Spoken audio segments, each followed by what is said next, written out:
Praise the Lord. Greetings to you all in the name of our Lord and Savior Jesus Christ. Today's Bible verse, Genesis chapter 12 verse 2.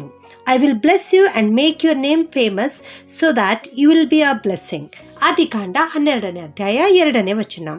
ನಾನು ನಿನ್ನನ್ನು ದೊಡ್ಡ ಜನಾಂಗವಾಗುವಂತೆ ಮಾಡಿ ಆಶೀರ್ವದಿಸಿ ನಿನ್ನ ಹೆಸರನ್ನು ಪ್ರಖ್ಯಾತಿಗೆ ತರುವೆನು.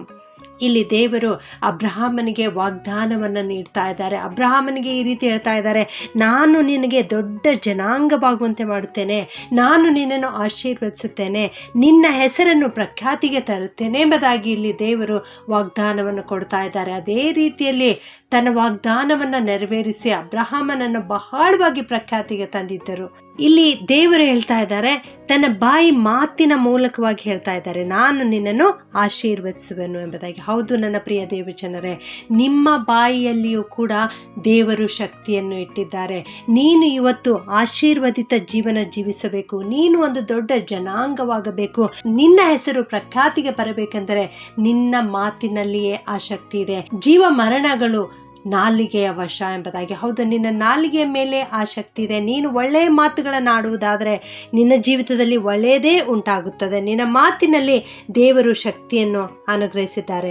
ಮತ್ತಾಯನು ಬರೆದ ಸುವಾರ್ತೆ 12ನೇ ಅಧ್ಯಾಯ 37ನೇ ವಾಕ್ಯ ಈ ರೀತಿ ಹೇಳುತ್ತದೆ, ನಿನ್ನ ಮಾತುಗಳಿಂದಲೇ ನೀತಿವಂತನೆಂದು ತೀರ್ಪು ಹೊಂದುವಿ, ನಿನ್ನ ಮಾತುಗಳಿಂದಲೇ ಅಪರಾಧಿ ಎಂದು ತೀರ್ಪು ಹೊಂದುವಿ ಎಂಬುದಾಗಿ. ಹೌದು, ನಿನ್ನ ಮಾತಿನಲ್ಲಿಯೇ ಆ ಶಕ್ತಿ ಇದೆ. ನೀನು ನೀತಿವಂತನಾಗಿ ಜೀವಿಸ್ತಾ ಇದೆಯಾ, ನೀನು ನೀತಿವಂತನಾಗಿದ್ಯಾ ಅಥವಾ ನೀನು ಅಪರಾಧಿಯಾಗಿದ್ಯಾ, ಇದು ತಿಳಿಸುವುದು ನಿನ್ನ ಬಾಯಿಯ ಮಾತಿನಿಂದಲೇ. ಆದುದರಿಂದ ನಿನ್ನ ಮಾತುಗಳು ನಯವಾಗಿರಲಿ, ನಿನ್ನ ನುಡಿಗಳು ಮುತ್ತಿನಂತಿರಲಿ. ಜ್ಞಾನೋಕ್ತಿಗಳು 21-23ನೇ ವಚನದಲ್ಲಿ ನಾವು ನೋಡುತ್ತೇವೆ, ತನ್ನ ಬಾಯಿಯನ್ನು ನಾಲಿಗೆಯನ್ನು ಕಾಯುವವನು ತೊಂದರೆಗಳಿಂದ ರಕ್ಷಿಸಿಕೊಳ್ಳುವನು ಎಂಬುದಾಗಿ. ಹೌದು, ನೀನು ತೊಂದರೆಯಿಂದ ತಪ್ಪಿಸಿಕೊಳ್ಳಬೇಕು, ಕಷ್ಟ ಆಪತ್ತುಗಳಿಂದ ತಪ್ಪಿಸಿಕೊಳ್ಳಬೇಕು ಎಂದರೆ ನಿನ್ನ ಬಾಯಿಯಿಂದ, ನಿನ್ನ ನಾಲಿಗೆಯಿಂದ ನೀನು ಒಳ್ಳೆಯ ಮಾತುಗಳನ್ನು ಆಡುತ್ತಾ ಇರಬೇಕು. ಅದು ಯಾವಾಗಲೂ ನಿನ್ನ ಹತೋಟಿಯಲ್ಲಿ ಇರಬೇಕು. ಯಾಕೋಬನ ಪತ್ರಿಕೆ 3ನೇ ಅಧ್ಯಾಯ 2ನೇ ವಾಕ್ಯದಲ್ಲಿ ಈ ರೀತಿ ಹೇಳುತ್ತದೆ, ಒಬ್ಬನು ಮಾತಿನಲ್ಲಿ ತಪ್ಪದಿದ್ದರೆ ಅವನು ಶಿಕ್ಷಿತನು, ತನ್ನ ದೇಹವನ್ನೆಲ್ಲ ಸ್ವಾಧೀನಪಡಿಸಿಕೊಳ್ಳುವುದಕ್ಕೆ ಸಮರ್ಥನೂ ಆಗಿದ್ದಾನೆ ಎಂಬುದಾಗಿ. ಹೌದು, ನೀನು ಯಾವ ತಪ್ಪು ಇಲ್ಲದೆ ಒಳ್ಳೆ ಮಾತುಗಳನ್ನು ಆಡುತ್ತಾ ಇರುವುದಾದರೆ ನಿನ್ನ ದೇಹ ನಿನ್ನ ಸ್ವಾಧೀನದಲ್ಲಿ ಇಟ್ಟುಕೊಳ್ಳಲಿಕ್ಕೆ ಅದು ಸಾಧ್ಯವಾಗುತ್ತದೆ ಪ್ರಿಯರೇ. ಹೌದು, ಕರ್ತನು ಈ ಲೋಕವನ್ನು ಉಂಟು ಮಾಡಿದ್ದಾರೆ. ಯಾವ ರೀತಿ ಉಂಟು ಮಾಡಿದ್ದಾರೆ ಅಂದರೆ ಕೇವಲ ತನ್ನ ಬಾಯಿ ಮಾತಿನಿಂದಲೇ ಆತನು ಈ ಲೋಕವನ್ನು ಸೃಷ್ಟಿ ಮಾಡಿದ್ದಾನೆ. ದೇವರ ಮಾತಿನಲ್ಲಿ ಶಕ್ತಿ ಇದೆ. ಇಬ್ರಿಯ 11:3 ಪ್ರಕಾರ ಲೋಕಗಳು ದೇವರ ಮಾತಿನಿಂದ ನಿರ್ಮಿತವಾದವುಗಳೆಂದು ನಂಬಿಕೆಯಿಂದಲೇ ನಾವು ತಿಳಿದುಕೊಂಡು ಕಾಣಿಸುವ ಈ ಜಗತ್ತು ದೃಶ್ಯ ವಸ್ತುಗಳಿಂದ ಉಂಟಾಗಲಿಲ್ಲ ಎಂದು ಗ್ರಹಿಸುತ್ತೇವೆ ಎಂಬುದಾಗಿ ಅಲ್ಲಿ ದೇವರ ವಾಕ್ಯ ನಮಗೆ ತಿಳಿಸುತ್ತದೆ. ದೇವರು ಕೇವಲ ತನ್ನ ಬಾಯಿ ಮಾತಿನಿಂದಲೇ ಇಡೀ ಈ ಲೋಕವನ್ನೆಲ್ಲ ಸೃಷ್ಟಿ ಮಾಡಿದ್ದಾನೆ. ಕರ್ತನು ತಾನು ಉಂಟು ಮಾಡಿದ ಎಲ್ಲವನ್ನೂ ಒಳ್ಳೆಯದೆಂದು ನೋಡಿದನು. ಹೌದು ನನ್ನ ಪ್ರಿಯ ದೇವಜನರೇ, ನೀವು ನಿಮ್ಮ ಮಾತುಗಳಿಂದ ನಿಮ್ಮ ಕುಟುಂಬವನ್ನು ಒಳ್ಳೆಯ ರೀತಿಯಿಂದ ಕಟ್ಟಿಕೊಳ್ಳಲಿಕ್ಕೆ ಸಾಧ್ಯವಾಗುತ್ತದೆ. ಆದುದರಿಂದ ಒಳ್ಳೆ ಮಾತುಗಳನ್ನೇ ಆಡುವಂಥವರಾಗಿರ್ರಿ, ಪ್ರೀತಿಯ ಮಾತುಗಳನ್ನೇ ಆಡುವಂಥವರಾಗಿರ್ರಿ. ನಿಮ್ಮ ಕುಟುಂಬವೇ ಒಂದು ಸಾಮ್ರಾಜ್ಯವಾಗಿದೆ, ನಿಮ್ಮ ಕುಟುಂಬವೇ ಒಂದು ಚಿಕ್ಕ ಲೋಕವಾಗಿದೆ.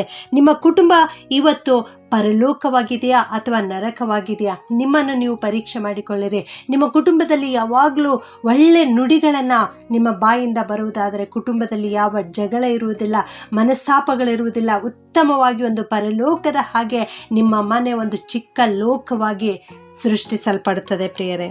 ಆದುದರಿಂದ ನೀವು ಏನೇ ಹೇಳಬೇಕಾದರೂ ಸಮಾಧಾನದಿಂದ ಹೇಳಿರಿ. ನಿಮ್ಮ ಬಾಯಿ ಮಾತುಗಳಿಂದ ನಿಮ್ಮ ಕುಟುಂಬವನ್ನು ಕಟ್ಟಿಕೊಳ್ಳಿರಿ. ನೀವು ಸಂತೋಷವುಳ್ಳವರಾಗಿರ್ರಿ. ಕೀರ್ತನೆ 122:7ನೇ ವಾಕ್ಯದ ಪ್ರಕಾರ, ನಿನ್ನ ಪೌಳಿ ಗೋಡೆಗಳೊಳಗೆ ಶುಭವಾಗಲಿ, ನಿನ್ನ ಅರಮನೆಗಳಲ್ಲಿ ಸೌಭಾಗ್ಯವಿರಲಿ ಎಂಬುದಾಗಿ ಅಲ್ಲಿ ದೇವರು ಕೀರ್ತನೆಗಾರನ ಮೂಲಕವಾಗಿ ನಮಗೆ ತಿಳಿಸ್ತಾ ಇದ್ದಾರೆ. ನಾವು ಯಾವಾಗಲೂ ಸಂತೋಷದಿಂದ ಇರಬೇಕು. ನಮ್ಮ ಮಾತುಗಳು ಒಳ್ಳೆಯ ಮಾತುಗಳಾಗಿರಬೇಕು. ನಮ್ಮ ಕುಟುಂಬದಲ್ಲಿ ಯಾವ ಸಂದೇಹದ ಮಾತುಗಳೇ ಇರಬಾರದು. ಆಗ ನಮ್ಮ ಕುಟುಂಬ ಉತ್ತಮವಾಗಿ ನಡೆಯಲಿಕ್ಕೆ ಸಾಧ್ಯವಾಗುತ್ತದೆ. ಕುಟುಂಬದಲ್ಲಿ ಅನ್ಯೋನ್ಯತೆ ಕೆಡಿಸುವಂಥ ಯಾವ ಮಾತು ಕೂಡ ನೀವು ಆಡದಿರಿ, ಯಾವ ಕಹಿ ಮಾತುಗಳನ್ನು ಕೂಡ ನೀವು ಆಡದಿರಿ. ಆಗ ನಿಮ್ಮ ಕುಟುಂಬದಲ್ಲಿ ದೇವ ಪ್ರಸನ್ನತೆ ಇಳಿದು ಬರುತ್ತದೆ. ಕರ್ತನ ಕೃಪೆ, ಕರ್ತನ ಕರುಣೆ ನಿಮ್ಮ ಕುಟುಂಬದಲ್ಲಿ ತುಂಬಿ ಬರುತ್ತದೆ. ಯೇಸುವೇ ಕರ್ತನೆಂದು ನಿಮ್ಮ ಹೃದಯದಿಂದ ನಂಬಿರಿ, ನಿಮ್ಮ ಬಾಯಿಯಿಂದ ಅರಿಕೆ ಮಾಡಿರಿ. ಇದರ ಮೂಲಕವಾಗಿ ನಿಮಗೆ ರಕ್ಷಣೆ ಉಂಟಾಗುತ್ತದೆ. ನಿಮ್ಮ ಕುಟುಂಬ ಒಂದು ಚಿಕ್ಕ ಪರಲೋಕವಾಗಿ ಮಾರ್ಪಡುತ್ತದೆ. ಪ್ರಾರ್ಥನೆ ಮಾಡಿಕೊಳ್ಳೋಣ. ಪ್ರೀತಿಯ ಪರಲೋಕದ ತಂದೆಯಾದ ದೇವರೇ, ನಿನಗೆ ಸ್ತೋತ್ರ ಉಂಟಾಗಲಿ ಅಪ್ಪ. ಅಂದು ಅಬ್ರಹಾಮನಿಗೆ ಆಶೀರ್ವದಿಸಿ ನಿನ್ನನ್ನು ದೊಡ್ಡ ಜನಾಂಗವಾಗುವಂತೆ ಮಾಡುತ್ತೇನೆ, ನಿನ್ನ ಹೆಸರನ್ನು ಪ್ರಖ್ಯಾತಿಗೆ ತರುವೆನು ಎಂಬುದಾಗಿ ವಾಗ್ದಾನ ನೀಡಿ ಆ ವಾಗ್ದಾನವನ್ನು ಅವನ ಜೀವಿತದಲ್ಲಿ ನೆರವೇರಿಸಿದ ದೇವರೇ, ನಿನಗೆ ಸ್ತೋತ್ರ ಉಂಟಾಗಲಿ ಅಪ್ಪ. ಇವತ್ತು ನಾವೆಲ್ಲರೂ ಕೂಡ ಈ ವಾಕ್ಯವನ್ನು ಕೇಳಿಸಿಕೊಂಡಿದ್ದೇವಪ್ಪ.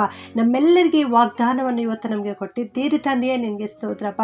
ಎಲ್ಲರನ್ನ ಆಶೀರ್ವಾದ ಮಾಡು ಕರ್ತನೆ. ಅವರ ಜೀವಿತದಲ್ಲಿ ವಾಕ್ಯ ಪೂರ್ತಿಯಾಗಲಿಕ್ಕೆ ಕೃಪೆ ಮಾಡು ಸ್ವಾಮಿ. ಅವರೆಲ್ಲರೂ ತಮ್ಮ ಕುಟುಂಬಗಳನ್ನು ಒಂದು ಚಿಕ್ಕ ಪರಲೋಕವಾಗಿ ಮಾರ್ಪಡಿಸಿಕೊಳ್ಳಲಿಕ್ಕಾಗುವಂತೆ, ಅವರ ನಾಲಿಗೆಯನ್ನು ತಮ್ಮ ಸ್ವಾಧೀನದಲ್ಲಿಟ್ಟುಕೊಳ್ಳಲಿಕ್ಕಾಗುವಂತೆ, ನಯ ನುಡಿಗಳು ಅವರ ಬಾಯಿಂದ ಹೊರಡಲಿಕ್ಕಾಗುವಂತೆ ಇಂದಿನಿಂದಲೇ ಅವರೆಲ್ಲರನ್ನ ಮಾರ್ಪಡಿಸಬೇಕಾಗಿ ಯೇಸುವಿನ ನಾಮದಲ್ಲಿ ಬೇಡುತ್ತೇನೆ ತಂದೆಯೇ.